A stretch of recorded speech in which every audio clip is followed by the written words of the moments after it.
Olá, amigos, provavelmente também colegas de trabalho. Eu sou a professora Valderese Santos, sou professora da rede estadual desde 2005, lecionando a disciplina de História. Sou formada pela Universidade Federal de Pernambuco, com especialização em História das Artes e da Educação.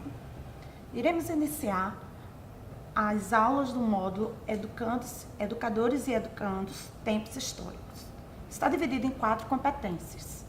Nessa primeira videoaula, nós iremos trabalhar com a competência principais aspectos da educação brasileira, da colônia à Primeira República. Ao iniciarmos a nossa conversa sobre a educação no Brasil no período colonial, nós não podemos deixar de lembrar os jesuítas. Os jesuítas são membros de uma ordem religiosa que estavam aptos e estavam numa condição oficial para tratar a educação na colônia. Eles chegaram no Brasil com o governo geral em 1549. O objetivo desses missionários era evangelizar os nativos e convertê-los à fé católica. Mas não só isso, eles também eram responsáveis pela educação dos filhos dos colonos. Para poder converter os indígenas, os jesuítas utilizavam-se da educação, ensinando primeiramente as letras, escrita e também leitura e as principais operações. No entanto, essa educação, ela tinha o limite da evangelização, ou seja, a educação, ela se limitava ao ápice que seria a conversão daquele nativo. Para os filhos dos colonos se desenvolveu uma educação mais culta, ou seja, o que se percebe é que nós tínhamos 2 tipos de educação praticados pelos missionários, uma para os indígenas e outra para os filhos dos colonos. Esses filhos dos colonos, na verdade, eram os filhos da elite colonial da época. Os jesuítas, eles reinaram como os professores oficiais da colônia até mais ou menos 1759, quando eles foram expulsos pelo Marquês de Pombal, primeiro-ministro de Portugal na época. O primeiro-ministro português, Marquês de Pombal, ele era o que nós chamamos de déspota esclarecido. Por quê? Neste período, durante o século XVIII, houve uma mudança de mentalidade na Europa. Como assim, Valderese? Que mudança de mentalidade foi essa? A Europa, ela foi invadida por ideias consideradas revolucionárias, ideias burguesas, que nós chamamos de iluminismo. Essas ideias, elas se baseiam na razão, e a razão seria o caminho para que a sociedade alcançasse o progresso. Alguns monarcas da época, eles adotaram alguns princípios das ideias iluministas em sua administração como uma forma de manter-se no poder, para que não acontecesse com eles o que aconteceu com a França revolucionária e fortalecesse o poder absolutista. Afinal de contas, o poder nesta época, na Europa, em muitos reinos, estava centralizado nas mãos do rei. Era o que acontecia em Portugal. E essas ideias, elas foram postas em práticas pelo primeiro-ministro na época, Marquês de Pombal, como uma maneira de fortalecer o poder absolutista e principalmente ter um controle melhor das burocráticas da época. E para isso, era importante transformar Portugal em um reino moderno que se baseasse nas ciências.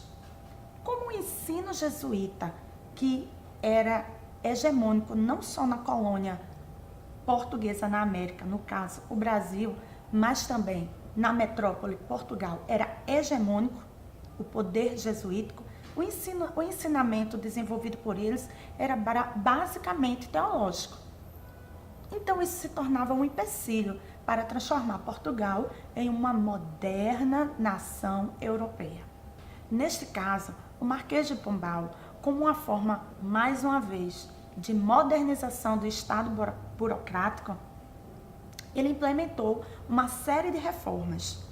Entre essas reformas, não só econômicas como burocráticas, também temos reformas educacionais. Em primeiro lugar, ele vai tentar desenvolver um sistema educacional que se baseasse nas ciências e na investigação. Dessa forma, os jesuítas, todo tipo de conhecimento que fosse de encontro às ideias teológicas e à doutrina da igreja, não era aceito pelos jesuítas. Mais uma vez, os jesuítas se colocam numa condição de empecilho para o desenvolvimento dessas ideias do Marquês de Pombal. Por isso, eles vão ser expulsos, tanto da metrópole Portugal, como de todo o seu império ultramarino, que inclui, nesse caso, o Brasil. Os jesuítas são expulsos e inicia-se um novo modelo educacional. Então, nesse caso, com a expulsão dos jesuítas, nós vamos ter um vácuo, uma lacuna a ser preenchida por novos professores. Esses professores deveriam ser professores leigos, ou seja, que não tivessem qualquer relação com a igreja. Mas só em 1772 serão criadas as chamadas aulas régias. Essas aulas régias, elas eram ministradas por um professor régio. Esses professores eram remunerados pela coroa e tinham o título de nobre. Esses professores, eles eram, vamos dizer, separados para ensinar determinadas disciplinas. Eles não eram polivalentes, ou seja, ensinavam todas as disciplinas, eles ensinavam apenas algumas. Isso causou um sério problema na colônia, pois o estudante ele teria que muitas vezes andar vários quilômetros em busca de um professor que ensinasse a disciplina que ele necessitava. Neste ponto, gente, queremos lembrá-los que essa educação continua sendo voltada para as elites coloniais. Elas não estavam destinadas à camada pobre da população, pois essa camada ela estava envolvida no mundo do trabalho. Fosse ele um pequeno produtor e principalmente os escravos. Para ele, o acesso à educação era praticamente zero. Digo praticamente zero porque sabemos que existem algumas experiências nesse campo. No entanto, elas são extremamente poucas, vamos dizer assim, que não vamos nos estender nesse assunto agora. Mas, de uma forma geral, a reforma de Marquês de Pombal, ele transformou a educação em uma educação estatal e laica, ou seja, financiada pelo governo e laica, pois não existia mais a interferência do clero ou da igreja. Então, a educação das elites, dos filhos dos colonos, ela era realizada nos colégios jesuíticos. Esses colégios ficavam nas principais cidades da colônia, nas áreas mais urbanizadas. Esses colégios foram construídos, a maioria deles, a pedido dos próprios colonos, para atender essas necessidades, as necessidades de formação dos filhos, dos jovens, e também eram financiados pelos próprios colonos, ou seja, era um ensino privado. Mas os colonos, eles pagavam para ter a educação dos seus filhos. Como esses professores das aulas régias, eles ensinavam apenas algumas disciplinas, mais uma vez, continuou-se o grande problema para se encontrar professores leigos com domínios e conteúdos. Essa situação, ela vai permanecer até 1808, com a chegada da família real portuguesa, que vem para o Brasil fugindo das tropas de Napoleão. Eles vão chegar aqui no Brasil e vão ter necessidades para organizar toda a burocracia do Estado. Para organizar essa burocracia do Estado, é necessário que eles organizem o curso superior. Então, com a vinda da família real, organizam-se os primeiros cursos superiores do país. Mas, para poder ter acesso ao curso superior, era necessário que se tivesse uma formação secundarista. E o curso secundarista não existia. Como resolver este problema? Simples. Mais uma vez, o ensino era destinado às classes ricas da colônia. Por isso, essas classes, essas pessoas ricas da colônia, que geralmente eram grandes proprietários de terra ou grandes comerciantes, eles pagavam professores para os seus filhos. Ou seja, o ensino secundário ele continuou num sistema de aulas bem parecido com o sistema de aulas régias. Eram professores particulares que davam aula. Ou então, essas famílias pagavam cursos para seus filhos no exterior, para eles poderem assumir os cargos burocráticos dentro da própria colônia, que foi uma demanda que ocorreu com a vinda da família real portuguesa. Com a vinda da família real portuguesa foram criados os primeiros cursos superiores. A criação desses cursos foi provocada por uma demanda para que se pudessem algumas pessoas assumir cargos burocráticos do Estado. Mas como chegar ao curso superior sem ter um curso secundário, já que não havia curso secundário na colônia? Simples, as famílias pagavam professores particulares ao estilo das aulas régias para a formação dos seus filhos que iam prestar os exames e iam poder assumir os cursos secundários. O que temos nesse momento é que houve uma construção de um sistema educacional de cima para baixo. O curso superior foi criado antes do secundário, que dava acesso ao curso superior. E isso fazia parte da lógica do poder absolutista, porque para eles o que interessava era apenas ter pessoas aptas para assumir a máquina administrativa do Estado. Com o Império, que iniciou-se em 1822, é outorgada a Constituição, a primeira Constituição do país, em 1824, e nela já vem se falando que é necessário que o ensino ele seja gratuito e seja para todos. No entanto, a dependência do nosso país ao capital externo inglês, os grandes problemas com a arrecadação tributária, algo que não é muito diferente da nossa vivência atual, mais uma vez coloca a educação do país em segundo plano. E esse sonho não chega a ser realizado no governo absolutista de Dom Pedro I. No dia 15 de outubro de 1827, foi promulgada a única lei que tentou disciplinar o ensino elementar, até 1946. Essa lei, ela falava que era importante que se criassem escolas em todos os locais, em todas as vilas, de tal maneira a alfabetizar o povo que era praticamente zero alfabetização. No entanto, mais uma vez, por conta dos problemas de arrecadação tributária, a instabilidade do Império, que tinha muita insatisfação com a organização imperial, a dependência do capital externo inglês fez com que esse sonho não fosse realizado. E a educação, mais uma vez, foi colocada em último plano, nem em segundo, foi colocada em último. O ensino estava nas mãos das províncias, o que hoje nós chamamos de estados. O poder central, ele só se preocupava com o ensino da capital, ou seja, do Rio de Janeiro. E o ensino secundarista continuava naquela confusão toda.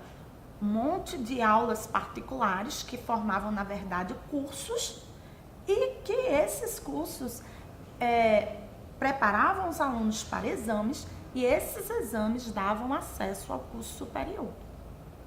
Ou seja, fazendo uma comparação grotesca, nós tínhamos algo muito parecido com o que nós chamamos os cursinhos pré-vestibulares e as aulas de matérias isoladas que nós temos hoje.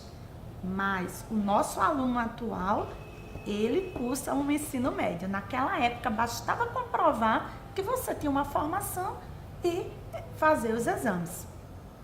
Ou seja, o que nós tínhamos era uma verdadeira salada. E o povo, a classe popular, ela estava extremamente distante dessa realidade. O que tínhamos nesse período era uma educação elitista e distante da realidade da maioria das pessoas que não tinham acesso à educação no país. incluímos aí a condição da mulher. A mulher, ela não tinha acesso à educação, a não ser para prepará-la para as prendas domésticas. E o máximo que ela conseguia chegar a ter, com algumas raras exceções, era justamente aprender, ler e algumas operações. Mais tarde, ainda no século XIX, surgem alguns internatos e algumas escolas voltadas para o público feminino, mas um número muito restrito. Assim como no Império, na República, a educação continuou sob domínio dos estados. O que antes tínhamos como províncias, agora nós temos os estados. E são eles, os estados, que vão ficar com a responsabilidade da educação. O poder central não tinha como organizar a educação dos ensinos elementar e secundários nos estados. É nesse momento, no meio dessa série de reformas que vão existir nos estados, que vão surgir os grupos escolares.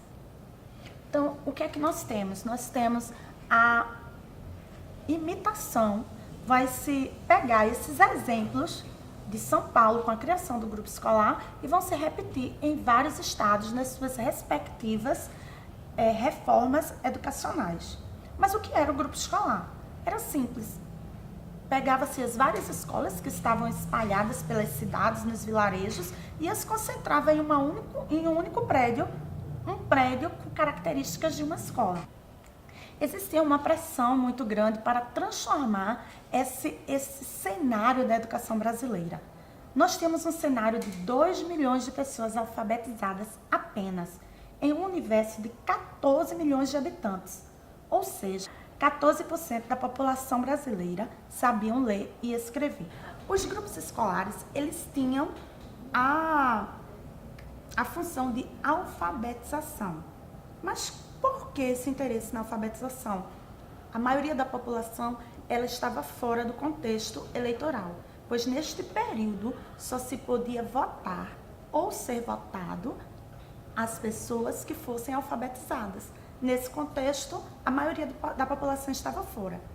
E existia-se a ideia que uma maneira de transformar a sociedade, acabando com o coronelismo ou com a política das oligarquias, seria colocando mais pessoas para votarem e conscientizando essas pessoas. Então, o objetivo era formar crianças para que no futuro elas pudessem ser eleitores. A ideia de alfabetizar crianças para que no futuro elas pudessem ser eleitores colocou a educação no cenário político. Local esse que ela se encontra até hoje como um dos principais temas políticos do nosso país. Bem, assim finalizamos a nossa primeira videoaula. Nos veremos novamente na videoaula número 2, onde trataremos a educação brasileira, do Manifesto dos Pioneiros ao Manifesto Mais Uma Vez. Incluiremos também, nesta competência, os impactos do golpe de 1964 na educação brasileira. Até lá!